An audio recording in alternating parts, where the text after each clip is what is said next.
Welcome to the Celiac Diaries podcast. I'm your host, Lucia Cordero, and this is where we get real about life with celiac disease. Each week, I'll share practical gluten-free tips, wellness hacks, and honest conversations about the emotional side of living with an autoimmune condition. Think of this as your weekly mix of support, relatability, and inspiration to help you not just survive, but thrive with celiac. Before we dive in, just a quick reminder, I'm not a medical professional. Everything I share is based on my own experience living with celiac disease. This podcast is not medical advice, so please always consult your doctor about your own health. Hello guys, welcome back to the Celiac Diaries podcast. I'm your host, Lucia Cordero, and I'm so excited to get back on the mic with you guys today for a solo episode. I hope you guys tuned in to my very first guest episode last week with Natasha. It was seriously so fun. I'm so excited that she got to come on the podcast and we got to just go to the studio and yap about being gluten-free, living in New York and Chicago and working in marketing and all the things. So definitely go check out that episode if you haven't yet. But today's episode I think is going to be really special and relatable to so many of you guys, especially if you do have celiac disease. And I also think this episode will be super useful for those of you that listen to the podcast that don't have celiac disease, but have someone in your life that does have celiac disease, whether it's a friend member or a family member, a child, a spouse, a parent, a sibling. I think this will be one of those episodes that you can send to those loved ones to just help them better understand what celiac disease really is and how they can really be a good supportive figure in your life and how they can really help you. So I'm going to do a deep dive on what celiac disease really is for education and awareness. And then I'm also just going to share personally what I wish that my friends and family knew about celiac disease and what they could actually do to help, so that you guys can share this with your friends and family so that they can just learn more about celiac disease and learn how to best support people in their life that do have celiac disease. Because obviously our friends and family do want the best for us, and this episode can just help them understand really what celiac disease is and how they can be the most supportive. So I'm really excited to get into that. Feel free to send this episode to a family member or a friend. But first, it's time for our weekly segments. So we're starting with our news of the week. So a new study found that about 1 in 10 people who don't have celiac disease report feeling sensitive to gluten or wheat. That's over 10% of the population, which is really crazy. And also the researchers found that this sensitivity shows up more often in women, about 14% of women compared to 7% of men. And people that report gluten or wheat sensitivity are more likely to experience things like IBS, anxiety, and depression. So this is referring to non-celiac gluten or wheat sensitivity, which is known as like a disorder of gut-brain interaction. So it's not necessarily celiac disease, but it is related to your intestines and your gut-brain axis. And I just find this really interesting because there's so many conversations about gluten-related disorders, and whether it's celiac or a sensitivity, it seems like there's just more and more people that need to have gluten-free diets, and this conversation keeps evolving. And it's really important that we understand how gluten affects people differently, and this just helps us have better treatments for all of the different types of gluten disorders out there, and better understanding of the differences between what would affect someone with celiac disease, like cross-contamination, versus what maybe would not affect someone that has a gluten intolerance or sensitivity. So really interesting data to just be aware of. It is kind of crazy that that's over 10% of the population has a gluten sensitivity, and this is outside of people that have celiac disease. All right, moving on to my gluten-free fave of the week.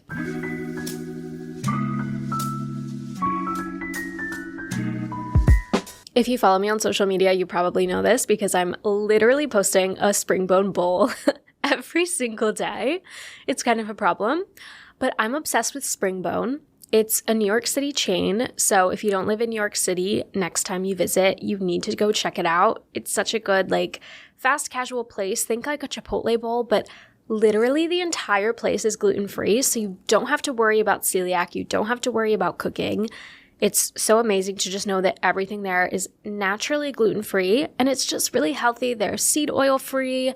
They have really great ingredients. Their protein is grass-fed, and I'm so obsessed with their meals. As someone that's really on the go and doesn't really have time to prepare these like extravagant home-cooked meals, Springbone kind of feels like a home-cooked meal, and it's just so delicious. You know, you're getting like a well-rounded, nutritious meal that's made in a really safe celiac way. So I'm so obsessed with Springbone. I was actually there today picking up lunch at 12:30, and it was a zoo, guys. Word is getting out, so I feel like I should probably try and gatekeep Springbone, but I think they're honestly past that point. There's no gatekeeping Springbone, so I might as well share it with all of you. It's truly the best place, and they have a bunch of different locations in the city, and their menus kind of change by location. So some locations have like milkshakes and smoothies and burgers and French fries, and some places just kind of stick to their bowls and their bone broths, but they have such a great menu. So definitely go check it out if you're in New York City or next time you're here. And now it is time to get in to the meat of the episode. No, I did not come up with a new way to segue. But first up, I really just want to start with explaining what celiac disease actually is. I realized that I kind of started this podcast and we haven't really level set on exactly what celiac disease is, because I assume, a lot of you guys listening to this podcast do have celiac disease. You maybe don't need a refresher, but since this is for our friends and family, I really want to dive deep into what actually is celiac disease so that everyone is on the same page and really understands it. Because I think there's a lot of confusion out there, misinformation about celiac disease, and a lot of people think it's something that it's not. And just having the facts out there is really important to spread awareness and education about celiac disease. So, celiac disease is an autoimmune disorder. It's not a food preference. It's not a diet trend. It's not a fad. Basically, when someone with celiac eats gluten, and gluten is a protein that's found in wheat, barley, rye, malt, their immune system attacks their small intestine. So it's not a fad, it's not an intolerance, it's not like something you're just doing for fun. Eating gluten-free is really the only cure to this autoimmune disorder. It's not just eating gluten-free for a little bit, it's really a strict, lifelong gluten-free diet, because even a small crumb can cause measurable damage to your small intestine if you have celiac disease.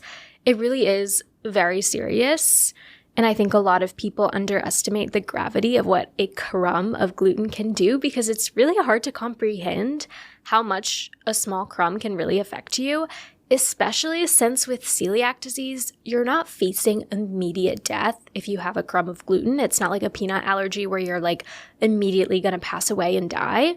So it's not that like immediate reaction like an allergy where you have hives or swelling, but that damage is very serious and it happens deep internally and it happens over time. So it's really important to be hypervigilant about it, because basically what's happening on a biological level is that when your body ingests gluten, your body mistakes gluten as an invader and attacks the small intestine's villi. And those are those parts of your small intestines that absorb nutrients from food. So if those small intestines villi are damaged, your body is literally unable to absorb vitamins, minerals, and calories. So it's not just about like having stomach pain, it's really about the damage that gluten is causing your body. And this can lead to like really serious health issues, or, the common celiac symptoms that people report, like anemia, fatigue, brain fog, infertility, osteoporosis, and even neurological issues. So that's why it's serious. That's why it's not something that you can just cheat on your gluten-free diet, because that damage is going to be happening to your body no matter what. And this damage really does have serious long-term consequences. if you are still eating gluten or poorly managing your gluten-free diet as someone with celiac disease. So over time, this causes chronic malnutrition because your body's unable to absorb nutrients. It can cause anemia from deficiencies. It can cause osteopenia or osteoporosis, which is something that I've been facing.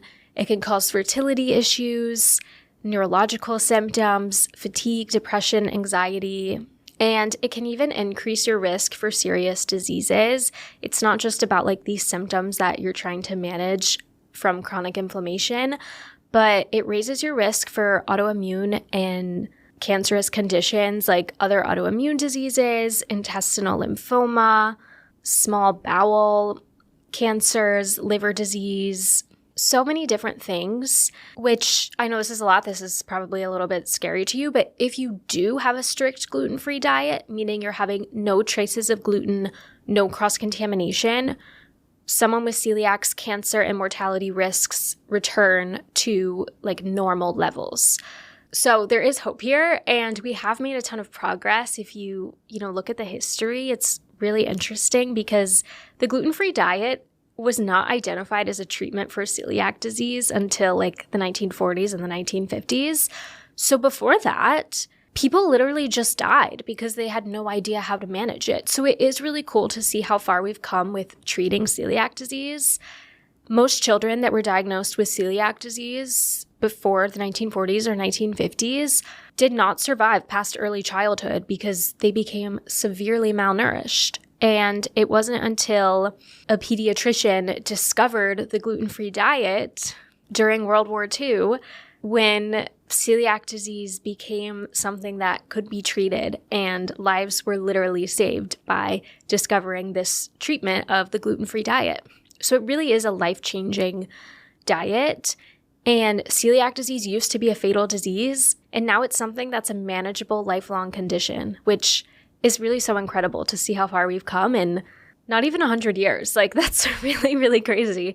It's crazy to think that if I was born 100 years ago, like, I wouldn't have lived to be 26 years old. Like, that's really, really insane. All of that to say, there's so much hope for people with celiac disease. It is something that's manageable, but you just have to be aware of it. You have to be disciplined about it, and you have to follow a strict gluten-free diet. But if you do that, you can have a full, healthy, and normal lifespan. But it's just important to know, and important for friends and family of someone with celiac to know, that even occasional cheating or cross-contamination can delay healing and keep your immune system in this constant state of inflammation. And it can really take a lot of time for the small intestine to fully heal after going gluten-free. So it's just like, it's really important to stay vigilant about it. So I know it's like really common for people to be like, oh, can you just like have a little bite of gluten? Like, it's not going to hurt you. Like, the truth is, it really is going to hurt you. And it's not about not wanting to have gluten or willpower. It's literally just about wanting to have a healthy, normal life. Eating gluten-free as someone with celiac disease is treatment. It's not a choice. Another aspect of being gluten-free that is important to just understand is that being gluten-free isn't just about buying the gluten-free bread at the grocery store. It's really about being super intentional about the ingredients in every single item you are consuming, from soy sauce to soups, salad dressings, cross-contamination of shared oils with French fries, chicken, seasonings. Even in your medications, you can find gluten. Even in your lip balm, you can find gluten. So it really is something that takes a lot of care and attention to be fully gluten-free. I think the easiest part about being gluten-free is just buying the gluten-free bread. But the hardest part is like all of the gluten that hides in all of these different foods and products. Another thing that's really difficult is cross-contamination, and that's kind of one of the hardest things to explain to people. So if you toast a gluten-free bagel in the same exact toaster that a regular bagel was toasted in, that's cross-contamination, and that's enough of a trace of gluten to make someone with celiac sick and to cause that autoimmune response in their body. So the same thing goes for like sharing cutting boards, spoons, and even just like using the same knife. So it's really, really important to be mindful of cross-contamination. And it is true that even that smallest trace and that smallest amount really causes damage. Understanding all of this and what celiac disease really is, and I'm not trying to speak for everyone that has celiac disease, but just from conversations that I've had and from my own experience, I really think that the hardest part about living with celiac disease is just the mental and emotional toll that it takes on you from having to think about food 24/7 and always having to think about whether food is celiac safe or not. It can be really exhausting because we eat a lot. We eat at least 3 times a day. There's so many social events centered around food, work events centered around food. And it's just a lot to think about 24/7 in terms of what's safe, what might make you sick, and how to ask for and advocate for what you need without feeling like a burden. And I think that mental fatigue is really what is the most exhausting because you always have to have it on your mind. You're constantly planning ahead, and it can also just feel isolating because food is, something that a lot of people like to celebrate with. It's how a lot of people connect, and it can be difficult when something as simple as just like trying to share a meal with someone becomes a whole ordeal. So it can just be tiring, I think, managing celiac disease. And I think that's a good segue into digging more into what I wish my friends and family really knew about celiac disease, now that we have like the context for what celiac disease is and what it's really like managing it. So I have a few points here that I think are really important for friends and family members of someone with celiac disease to know. First is that it is very serious. It's a lifelong condition and it's not a preference. It's a lifelong autoimmune condition that requires constant management and a holistic approach. You're always having follow-ups with your celiac doctor. You're checking on your blood work again. You might be getting a second endoscopy. I had a second endoscopy this summer. There's always something that you're trying to manage and track with it, and it really does take a lot of time. And even though I've had celiac now for over half my life, it's something I've really gotten used to. It's still something that I think about every single day, every meal, every social plan, every trip, and it's always on my mind. Also, another thing that's important for everyone to know is that you still might have symptoms with celiac disease, even if you're super careful. I think sometimes people without celiac disease can think it's so black and white, like, oh, okay, you're perfectly cured now. Like, no, like managing an autoimmune disease does take a lot of attention. You can still have symptoms that will last forever or different side effects or complications. Like for me, something this year that I was adjusting to was managing osteopenia and figuring out a treatment plan for that. So it just feels like there's always something that you have to think about and something that you're trying to manage. Also, I think this is a little self-explanatory, but not having gluten is not high maintenance. It's literally just taking care of your health.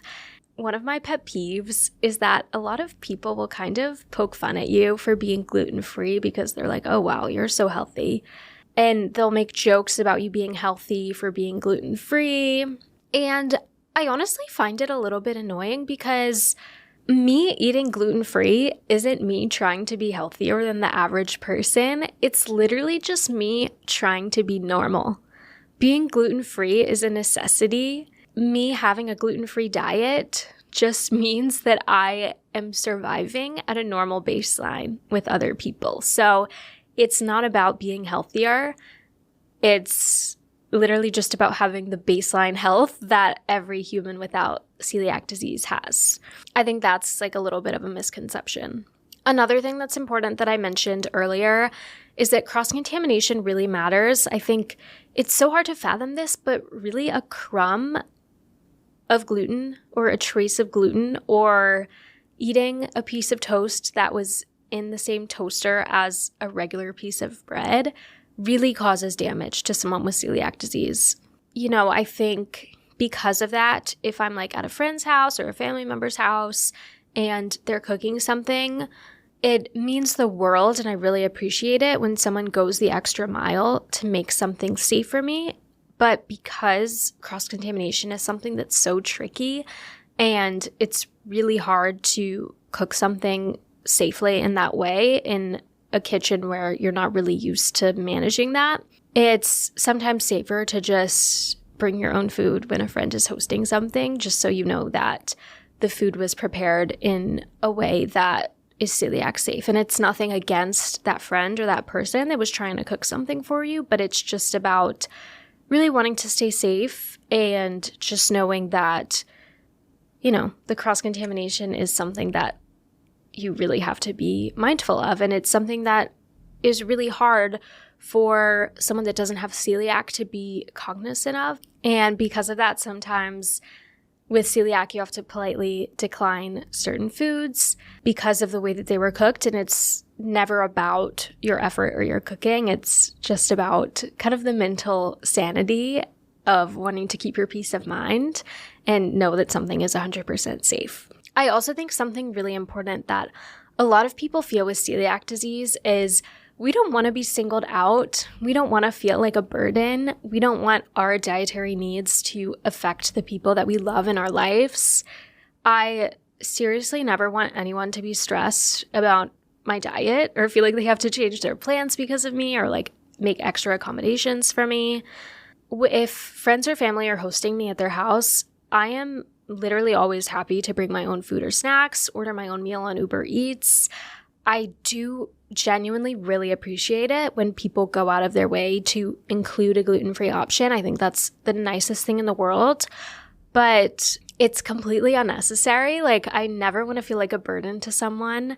I also never want someone to be offended if they make something gluten-free, but then I don't want to eat it for whatever reason, or I don't know for sure if it's 100% celiac safe. Separately, like going out to eat with family or friends, like my friends and family, they're so nice. Like anytime we go out to eat, they're always like checking to make sure that the place has gluten-free options. I also think living in New York, pretty much most places have gluten-free options. It's hard to find a place that doesn't.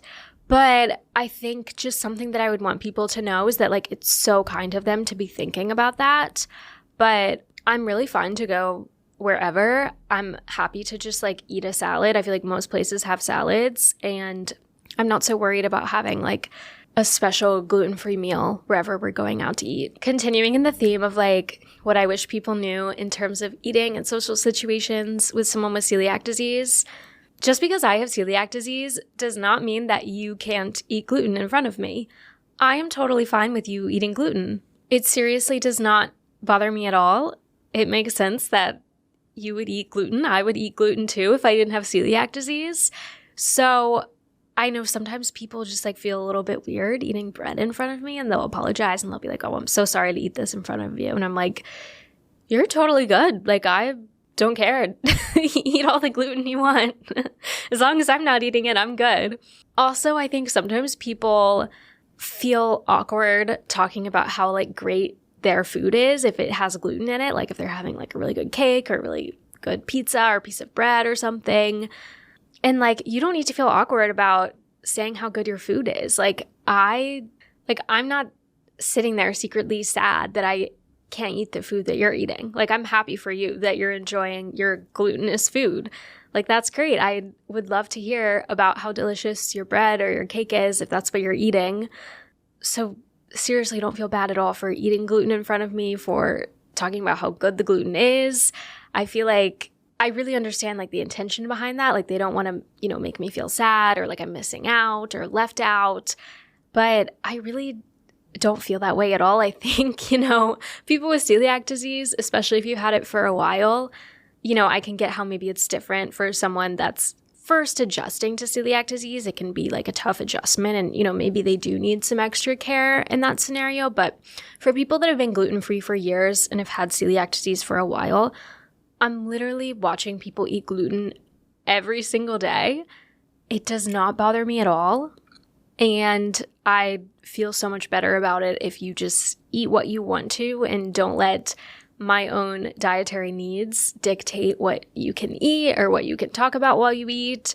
Like, I understand the intention behind it, but seriously, it does not bother me at all. And it just kind of makes me feel like a burden whenever people bring that up. It's interesting because I would never, I have a bunch of friends that are, I have friends that don't eat meat or are vegetarians, and I wouldn't apologize for eating meat in front of them. Or I wouldn't apologize for eating dairy in front of someone that's lactose intolerant. We just all have our different dietary needs and restrictions, and we respect each other's, but that doesn't mean that you can't eat what's good for you in front of me and vice versa.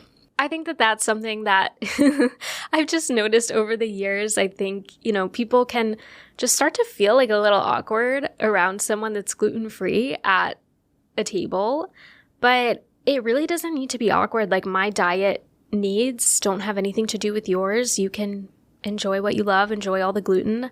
I just have to avoid it, and that's that. Another thing is, like, honestly, and this is ironic to say because I literally created a podcast to talk all about celiac disease, but I'm kind of tired of talking about celiac disease and gluten. Like, it seems like almost every meal it has to come up with people because I always get asked about it, especially I think, with friends that I see all the time in the city, they're so used to me ordering my gluten-free meal, talking to the waiter, just kind of handling it on my own. We move on. We don't even talk about it. It's like not a big deal. But I think for people that I don't see as frequently, or people that I'm like just catching up with every few months, or maybe I only see them like once a year or something, we're usually catching up over food. And because of that, if we're, at a restaurant, which is usually the case, I, make a point to talk to the waiter about, okay, like I have celiac disease, I can't have gluten, like what are the best options for me? And, have a conversation with them about what's on the menu. And because I have that conversation with the waiter, everyone else at the table kind of like starts talking about me being gluten-free and having celiac disease. And it becomes like this whole topic of conversation, which again, I understand the positive intention behind it and, people just genuinely care and like want to ask about it and talk about it. But I think for me, it's like in those situations, I only get to see these certain groups of people so many times. Like, I get to see my friends in the city a lot, but like my friends that don't live in the city or family members that I only get to see like, maybe once a year, once every couple of years. There's so many things to talk about life. And I think it's just annoying to me that every time I like go out to eat with like people, 20 minutes of the conversation ends up being dedicated to me having celiac disease and me being gluten-free and gluten-free foods. And again, I know people are just trying to be nice and ask me about my life, but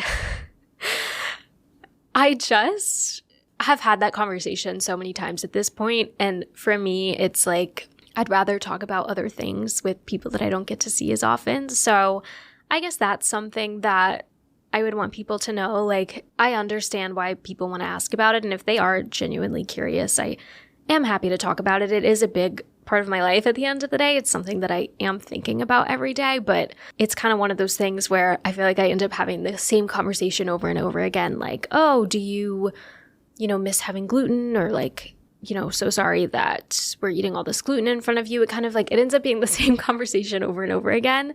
And it just kind of goes back to like being singled out and having to talk about being gluten-free when it's like, I'm kind of tired of having to talk about it because like I already have to deal with it 24/7.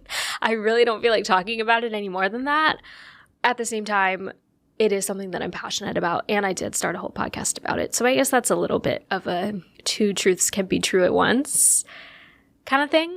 And that's not really like a fully formed out thought, but just something that I've really noticed that I'd rather just not have to talk about being gluten-free. Like, I know we're eating, and I know I'm ordering a gluten-free version of something, and that can just be that. It doesn't have to be a whole conversation because, I only get to see you for 2 hours in an entire year, and I don't want to spend 30 minutes of that time talking about my autoimmune condition. Also, I think like, especially if I'm going out to eat with family members that are older than me, I think because they watched me grow up with celiac disease, they like feel this kind of like parental need to kind of figure out the gluten-free menu for myself, especially my parents. Like, they're very protective in that sense. But I think, I'm 26 years old. Like, if I go out to eat, I can handle myself. I can worry about my own gluten-free diet and gluten-free menu. I can navigate that on my own. It's not something that anyone else needs to be worried about. Also with like ordering appetizers. And again, like this is just because everyone in my life is so nice. I feel like people are always like, oh, we need to get appetizers that Lucia can eat. Like literally, I'm totally fine with people ordering appetizers that I can't eat. And I really appreciate people asking and caring about my preferences, but I don't want my dietary needs to dictate what everyone else at the table can be eating. So I always make a point whenever I go out with friends to be like, please don't worry about me. Just like order whatever appetizers you guys want. Like I'm happy to just get my own thing. But I obviously, like I always do appreciate when people ask and care, but I guess I want people to know that like I genuinely am totally fine with just ordering my own thing. Like you guys do you. Don't want to take away from your culinary experience. Other things that I would like for my family and friends to know is like when it comes to social gatherings and, you know, people hosting at their place or something, genuinely, I really appreciate the effort, but you genuinely do not need to provide a gluten-free option for me unless that's just something that you already want to do or there's other people that are also gluten-free. But seriously, I don't want people to feel pressured to have a special gluten-free dessert at their birthday party or dish or dinner party. Like it's your celebration. I'd rather like you focus on like what you need for your party, and like I can always bring my own gluten-free option if I need to. I remember like growing up, and you know, this is different because at the time I was a kid, so maybe this is just like sweet, but my mom used to make like all of the birthday cakes gluten-free, which is so nice, especially for like a kid growing up. But now at this point in my life, like being an adult, I'm 26, like I don't need other people's birthday cakes to be made gluten-free. Like their birthday cake doesn't need to revolve around my dietary needs unless they just really want me to have the cake too. So I think that's something that's just like really unnecessary. I will always make a point before I'm going to something to ask if there's going to be gluten-free options. But me asking that doesn't mean that I expect that there will be. I'm just trying to plan ahead. I'm totally fine if there's no gluten-free options at whatever event there is, but I just need to know so that I can plan ahead and bring my own thing or eat before. So I never expect for there to be gluten-free options wherever I'm going, but I just want to have the information beforehand just so I can plan ahead. Other things that I think are important for people to know if you're in the kitchen making for someone with celiac disease, I think just always ask before cooking. I think it's always better to ask, is this safe, than like assume that something's celiac safe, because there are so many like confusing things. Even as someone with celiac disease, I've made mistakes. So someone without celiac disease is bound to make mistakes, whether it's like with oats or cross-contamination. So I think it's always just better to ask first. And I think it's also totally fine to be like, sorry, like I know I'm hosting this, but I didn't have time to get gluten-free options, or I wasn't really sure what you needed. Are you fine to bring your own? Like that's totally valid. One thing though, if you are preparing something for someone that has celiac, I think just keeping the ingredient labels handy. You don't need to like know everything off the top of your head or know if something has gluten in it or not, but I think just having the packaging or the ingredients list handy so the person with celiac disease can go and look at it and decide for themselves, I think that's really helpful. I think being mindful of cross-contamination is so important, but again, I know that's so challenging, so I think that's really the main reason why it's difficult to host someone that has celiac disease. So I think just being mindful of asking them and just like being honest. If you know that you use the same cutting board or knife for the gluten-free bread and the regular bread, just be honest about it, because those small crumbs really do matter. Same with like double dipping with like knives or jam or peanut butter. Like you can't have any gluten contaminating those condiments and then used for something that's gluten-free.